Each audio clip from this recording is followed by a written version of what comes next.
All right, this is not a market update for Winston-Salem or for Greensboro. This is going to have some important information. We're going to go through some numbers, but actually let's trademark that. This is not a market update. This is maybe like a State of the Union. Here's what's going on right now in this market. This is going to be important if you're thinking about buying or selling real estate in Winston-Salem or Greensboro, any of the surrounding areas, not only through this spring and summer, through the fall, probably even through 2023. I need to go over some important things that cover supply and demand real quick that's really going to help you get a hold of what's going on in the market right now. First, check out this statistic from Goldman Sachs. 72% of homeowners have interest rates that are at 4% or below. When I'm recording this video, interest rates are about 6.25, so over 50% higher than 72% of people that have mortgages. Now, what does that mean? That means the things that in a normal time that would cause people to sell real estate, to look for something new, those move-up buyers that free up space for first-time home buyers. Hey, let's upgrade this, or let's get a bigger that. Let's move with a bigger yard. Let's, downsize to this.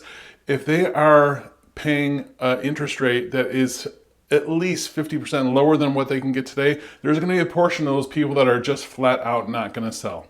Of course, there are still going to be the life events, right? There's going to be the job, the death, the birth, the divorce, the marriage. All those things are still going to drive some things. But there's going to be a portion of the market that is simply just not going to sell because they have an interest rate at 3% or 3.5%.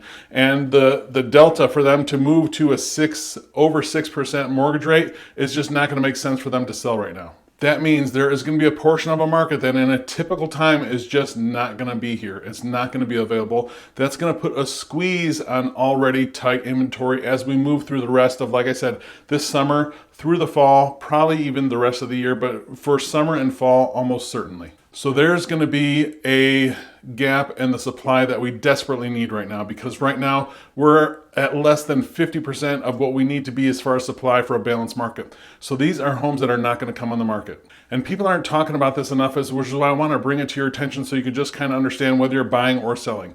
Now, add into this, which almost no one is talking about, these hedge funds and institutional investors, they bought hundreds and hundreds and hundreds of houses all throughout the triad over the last 2 to 3 years. I mean, they bought tons and tons of houses. Some of those they have done questionable rehabs to and try to put them back on the market, but the bulk of those houses, they're turning into rentals. These are hundreds and hundreds of houses that in a normal time, right, in a normal market, these would be bought and sold by individuals that are just probably not going to come on the market anytime soon. If these companies sell them, I highly doubt they're going to sell them here and there, right? First, they're going to hold them for a certain amount of time, which is probably in the years mark, right? Years and years. They will probably package them up, sell them to other investors or things like that. It's not going to probably just come on the open market like traditional inventory would. When you take that information, the hedge funds that bought so many houses, the people that won't be selling that in a normal time that would, two things that are squeezing inventory, add in to forbearance, and there is just simply right now a lack of people behind on their mortgage. So there is not a foreclosure wave coming, not in Winston-Salem, Greensboro, and High Point, that's for sure. I don't know about the rest of the country. I don't think there is there either, but there is not a foreclosure wave coming. And then again, in a normal time, that is a standard part of inventory. While it's sad someone's going to lose their home, that is a part of inventory that comes back into the market. So these three areas are places where inventory is not coming into the market, where there is already a short supply. You can kind of see what I'm getting at, right?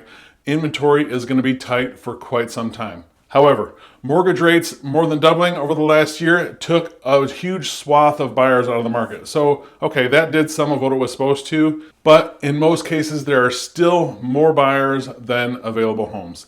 As a matter of fact, even though this is not a market update, I want to talk to you about some numbers really quick.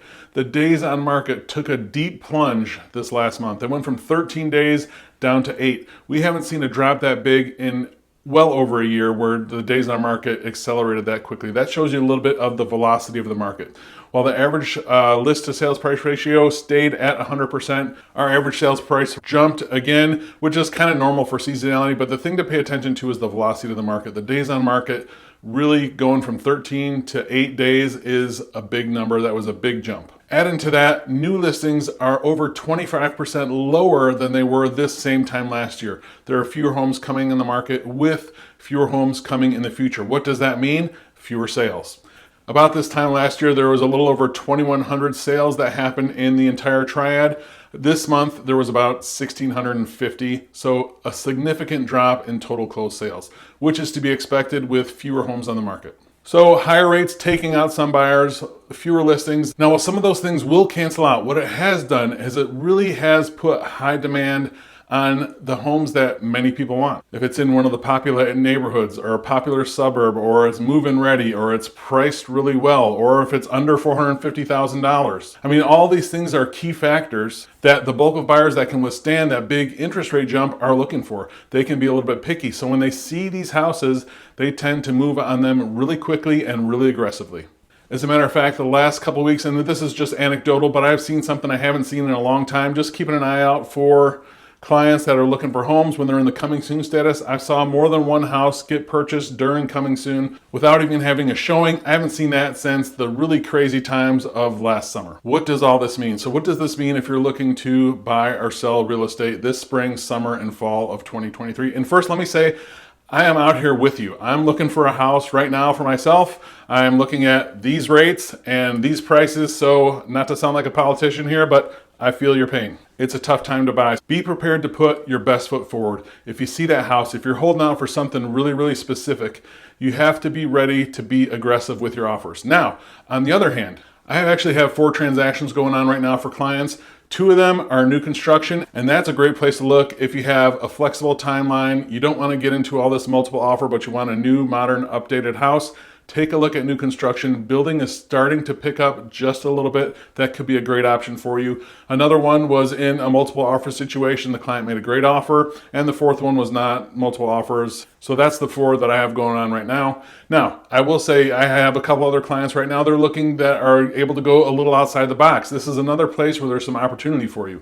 If you're willing to put in some sweat equity, or you're looking, 20, 25 minutes outside of town where you don't mind a little bit of a drive, you can find, and I won't say always a deal, but you can find something that's not going crazy like some of the other parts of the market are. And that's where I actually see some houses that are sitting around that are just kind of getting stale. If you could see something where the seller got a little bit too aggressive, right? They start a little bit too high, and now that house kind of gets that stigma. It doesn't have 5 offers in the first week. People start to think what's going on with it, and it just tends to kind of sit. There could be an opportunity for you to hop in there and to get a decent deal without a lot of competition on a scenario like that. That brings me to sellers. Sellers, if you have a great house in a great area, if you price it appropriately, have it show ready, and are able to take on showings, you should have no problem getting a really good price for your house if you have a good marketing plan. If you're looking outside of those areas, right, if it's outside of town or the house needs some work, there are still some things you could do with an aggressive marketing plan where you still should be able to get it sold. The big thing is you have to be willing to make some concessions, but still get the house priced and marketed appropriately, and you should still see plenty of action because there is demand out there. If you're thinking about buying or selling real estate anywhere in Winston-Salem, Greensboro, or the Triad, I'd love to be a resource for you. You can email me directly at jeff@govalentino.com. This is not a market update. Thanks.